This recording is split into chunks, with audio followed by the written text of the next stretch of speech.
বন্ধুরা, to the another new blog video. আশা করি তোমরা সবাই খুব ভালো আছো, আমিও খুব ভালো আছি। তো বন্ধুরা, আজকে আরেকটা ভিডিও তোমাদের সঙ্গে শেয়ার করছি। তো বন্ধুরা, এক বন্ধু আমাকে ফোন করেছিল আজকে সকাল সকাল।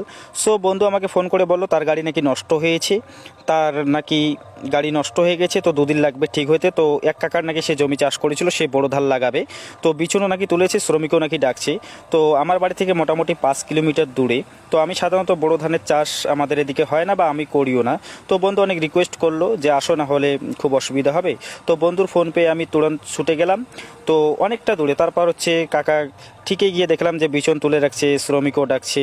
তো বন্ধুরা, সেই জমি বড় ধানের জমি একদম কাদা দিয়ে আসলাম। তো ভাবলাম যে আমার রোটাভেটারে তো প্রচুর কাদা লেগেছে, তো ভাবলাম এখানে আমাদের হোলং নদী রয়েছে, এখানে সুন্দরভাবে ডাইভারশন দিয়ে নেমে সেখানে পিটিও চালু করে দিয়ে রোটাভেটার পরিষ্কার করে এখান দিয়ে উঠে বাড়ি চলে আসবো। তাহলে রোটাভেটারটাও পরিষ্কার থাকবে, আর বাড়িতে এসে মোটর দিয়ে পরিষ্কার করবো বাকিটা। তো বন্ধুরা, ভিডিওটা ভালো লাগলে শেয়ার করে দিবে, লাইক করে দিবে।